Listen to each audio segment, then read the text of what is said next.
your reaction to the news that Dr. Cauthen had settled her lawsuit with the Spurs and Josh Primo. I don't really have anything to say other than what the organization put out in the statement that they made. What's the status of Cauthen and Doug for tonight? Doug's out, and Cauthen is a game time decision or warm-up decision, whatever you want to call it. Coach Pop, welcome to Sacramento. It's an honor to have you tonight. Can you speak a little bit about Mike Brown as a person and what you've seen out of this Kings group under his leadership? He's a dog. Disloyal, no sense of humor, knows nothing about basketball. I don't know why he got hired. That's all I got to say. He's one of my best friends in the world, and known him for a very long time. Thrilled that he's doing well. The group is really reacting to him famously, wonderfully, and they're having fun playing together. And he's a fun guy to play for. So his intuitive sense of the game and his ability to create relationships with people is what makes him special.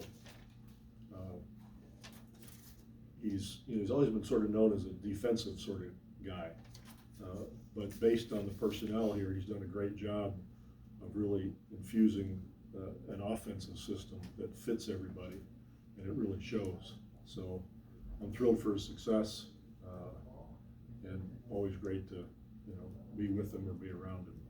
Do you remember whether there was a moment when he was on your staff or just knowing him as a person that you thought he would be a successful NBA head coach? Well, there's never a moment. When I hired him, he was a scout in Denver, if I remember correctly. And we met each other in Argentina, and I brought him on board. From the very beginning, you could tell that he had a unique way of developing trust with the players. And it wasn't like a buddy, let's go have a beer kind of thing. It was a respect for his knowledge and the way he handled himself. So that was the first thing you would notice. And as time went by, his suggestions, X's and O's wise, were timely. They were significant. He understood what would win and what would lose, and he became a confidant that I really depended upon. So you mentioned some of this stuff earlier, but are there characteristics of the team that you watch the team play and you say, oh, those are some characteristics of maybe Mike's coaching style? Yeah, well, the thing that I see the most is I think they're enjoying the hell out of themselves, the style of play and what they're doing out there, and he's smart enough to give them some room to do that and not put them on a track, because he's got a lot of guys that are talented and have gifts. To put all those kinds of people on a track will limit what they can do, and he's done a good job of giving that freedom to them. What was your initial thought, Coach Pop, when Coach Brown got the job? Was it just like, hey, that might work out for him, or was it just like a wait and see type of thing? Oh no, I thought it was a great choice. I don't know how many people were interviewed, but when I found out that he was in the mix, I just thought it would be a great fit for the team. And he's also spent the last 4, 5, 6 years with Steve, and by osmosis, I'm sure he learned more up there than he did from me. So put that all together, and one would think that it can be nothing but a success, and that's how I felt. Coach, when your wins and losses, your championships, all that stuff will speak for itself as far as your legacy, but when you look at dropping by NBA cities, and so many of the coaches are from your coaching tree, just how proud are you of that you've been able to not only have your own success, but also sort of feed the system? It's been very enjoyable. One of the most satisfying parts of the job at this point in my life, to see guys everywhere. Dutch is also here, and he was quite the character when he started out in our film room, and has proved himself to be very valuable. So to see these guys in all these cities is just fun. To see their kids, when they were this big and now they're this big, and to have been around them and learn from all of them has made it a very special time for me.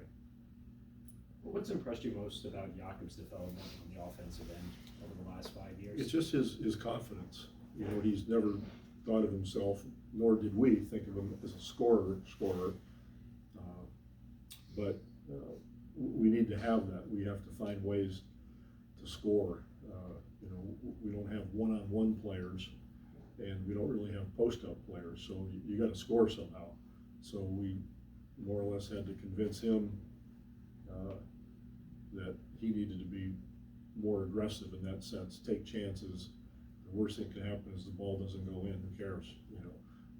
Go down to the other end and play defense. So he's really become more confident and more aggressive at the offensive end. I think that's the biggest change in his game. Is he creating new ways to score this season than you've seen previous years?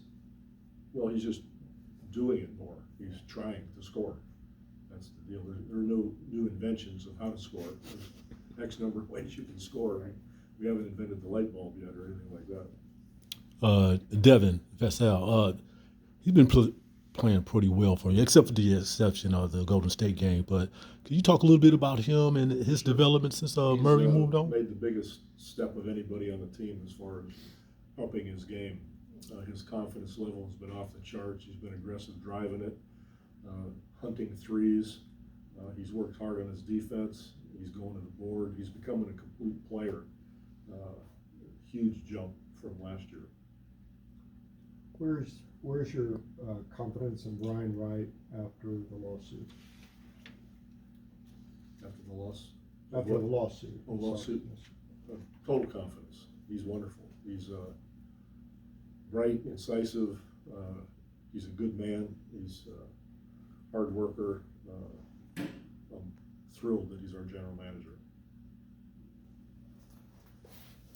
Okay. Have a good night.